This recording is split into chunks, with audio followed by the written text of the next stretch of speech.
Guys, have you checked your G-Loan offer by GCash? Kasi itong sa page ni GCash kasi, sabi niya dito kasi mas pinataas na ang G-Loan offer mo. Limited time lang daw ito kaya check na agad daw sa dashboard natin. Well, lately kasi hindi na rin talaga ako bumaba sa 15,000 pesos na offer po ni G-Loan sa akin. Alam nyo ba, almost 1 year na hindi ko ginagalaw or hindi ko niloloan itong isang G-Loan account. Dalawang G-Loan kasi lagi yung pinifeature ko. Yung isa, yung personal account ko, yung isa, yung G-Loan ng asawa ko. Kaya wag kayong malito kung bakit. Dalawa yung sinishare ko sa inyong G-Loan account. Para lang kasi magkaroon kayo ng idea regarding G-Loan. Well, anyways, na-check nyo na ba kung magkano yung G-Loan offer nyo ngayon? So, pansin nyo ba na medyo stable yung offer ni G-Loan lately? Actually, it's been a month na. Napapansin ko yun. Na hindi na ako bumababa sa 10,000. Parang naglalaro na lang siya 10, 15. And it's been a month na gano'n. Well, konting recap lang. The highest loan offer po ni G-Loan sa akin is 25,000 pesos, which is na-loan ko yon. Then, after paying that for 12 months, ang binigay lang po na offer sa akin ni G-Loan is 3,000 pesos. Ganyan kababa. Then, ang tagal na akong nag 3,000 pesos. Tapos sa taas siya, after a month, 4,000 lang. And then, after a month, 5,000 lang. And then, after that, babalik na naman siya sa 3,000. Kaya talagang disappointed ako sa pa-offer po talaga ni G-Loan before sa akin. Biro mo ba naman ha? Mind you, from 25,000 offer, babagsak tayo sa 3,000 pesos lang. Which is, in-endure ko pa yung 12 months to pay ha, para ma-increasean ako, pero wala. Well, FYI, si G-Loan, di ba, nag-offer siya ng up to 125,000 pesos. Ganun kalaki. Pero ang hirap-hirap abutin ng G-Loan offer na yun, no? Unlike kay G-Gibbs, medyo gusto ko nga si G-Gibbs kaysa kay G-Loan eh. Ang tataas ng offer niya, which is na-offer niya nga ako ng up to 100,000 pesos agad eh. And then matataas talagang offer ni G-Gibbs compared kay G-Loan na parang halos ayaw niyang mag-offer talaga. Lalo na kapag bago pa lang tayo dito. Or lalo na kapag yung G-score natin is pababa ng pababa. Well, this time, finally matatapos na rin yung G-Loan ng husband ko. So, last payment niya na ngayon. Ipapakita ko sa inyo para alam niyo rin magkano yung bagong offer niya after paying this last installment niya. Well, here po, ang loan amount po na na-availed niya kasi is 15,000 pesos. And then, payable po siya for 9 months to pay. And then, as you can see, dito po sa breakdown niya, 8 out of 9 paid na. So, isang buwan na lang ang babayaran ko dito. So, click lang natin tong pay now. Babayaran na natin to. Then, after that, so, bayad na tayo. And then exit lang po natin. Then, open ulit natin si GCash. Click natin si borrow. And then, punta tayo sa G-Loan. Dito po, agad-agad may loan offer siya na 10,000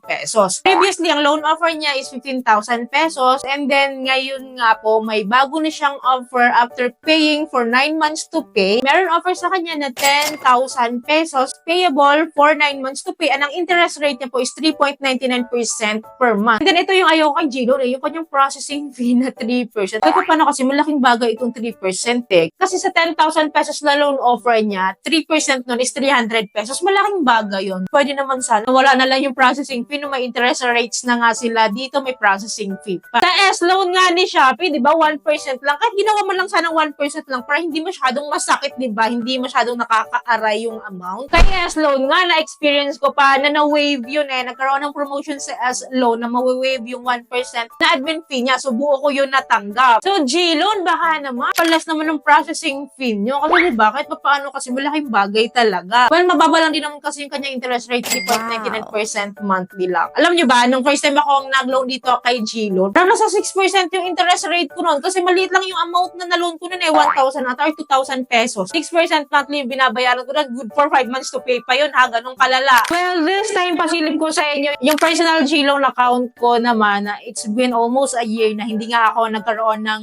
loan activity dito. Kasi ayaw ko nga yung offer ang baba. 3,000, 4,000, 5,000, babalik na naman ng 3,000. Buti nga ngayon eh, medyo maganda na yung ating offeran dito. So, last week, 10,000 yung offer ko. So, this week, 15,000 na naman. At hindi pa naman po siya nagbabago. Ang ayaw ko lang dito kay G-Loan, standard yung kanyang loan term or yung repayment plan niya. So, 9 months to pay din siya, katulad kanina. Payable in 9 months. Then, meron din po siya interest rate na 3.99% monthly. And then, of course, as usual, may kinukuha siyang processing fee. Binabawas na ito sa loan offer natin sa G-Loan, which is 3%. So, 3% of 15,000 is equals to 450 pesos. So, hindi na po talaga natin buong matatanggap itong 15,000 pesos na ito. Kasi kung ibabawas natin tong 450. So, matatanggap na lang po natin is 14,550. So, pag nag-withdraw tayo dito, direct po agad yan sa ating GCash. Kaya ang planning talaga na, what if, i-loan ko na lang kaya dito, i-grab ko na lang kaya dito, baka bumaba pa or baka mawala pa. Well, for your reference, ang G-score ko nga pala ngayon is ito. So, yan po yung G-score ko ngayon. 656. Actually, ito yung pinaka-standard G-score ko talaga. So, hindi naman siya bumababa ng 500. So, before, na-reach ko na rin naman yung 700 plus na G-score. Kaya nga ako na-offeran dito ng 25,000 pesos, diba? So, feeling ko sa G-score pa rin talaga ata sila nakarely. Kasi nga, diba sa asawa ko, 500 plus yung kanyang G-score and then yung offer niya po is 10,000 pesos. So, akin naman, 656 yung G-score ko. Ang offer ko naman is mas mataas na. I think ganun pa rin naman ata yung standard ni G-Loan at saka ni G-Gibbs. Kasi itong dalawang ito is under po ito kay Fuse Lending. Well, anyways, I've heard from some of my viewers no na parang buhay pa ba si G-Loan sakto or si G-Gibbs sakto. So, kapag sinabi kasing G-Loan sakto, maliit lang yung amount na ino-offer niya, nasa 500 to 1,000 pesos ata or nasa 100 pesos. Basta ganun siya. So, pag na-offeran kayo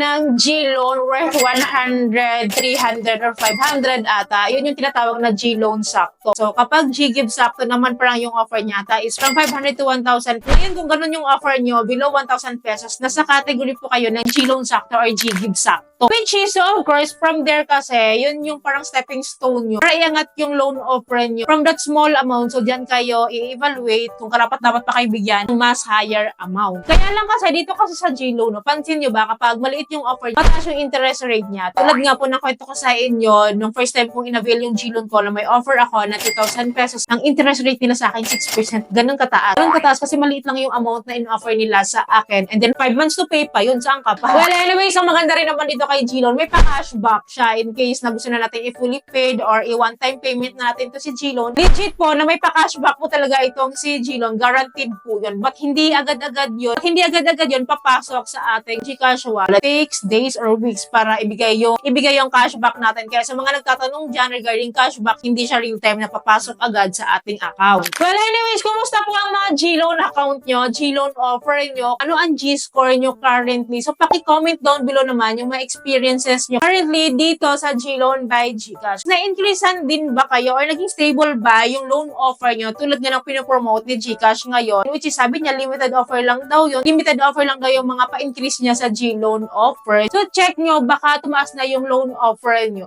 Anyway, sino dito nakapag-try ng multiple loan dito kay G-Loan? Kasi ako hindi ko pa siya na-try talaga. And some of my viewers sinasabi yon na nagkaroon na sila ng multiple loan offer dito kay G-Loan, which is hindi ko talaga siya na-try kaya hindi ko siya ma-share sa inyo. Sino dito nakapag-multiple loan? Paki-comment down below naman yung experiences nyo. Aware po tayong lahat dito. Don't worry, patuloy naman ako magkakaroon ng update regarding GCash loan products and other loan platforms pa. Kaya dapat po nakasubscribe po kayo and click nyo yung bell button para lahat po ng videos ko is updated and notified po kayo. So, yun lamang po. I hope po may natutunan kayo sa video. I hope nakatulong tong video sa inyo. Kung gusto niyo yung video, please don't forget to like and share. And thank you po for watching this video. Bye!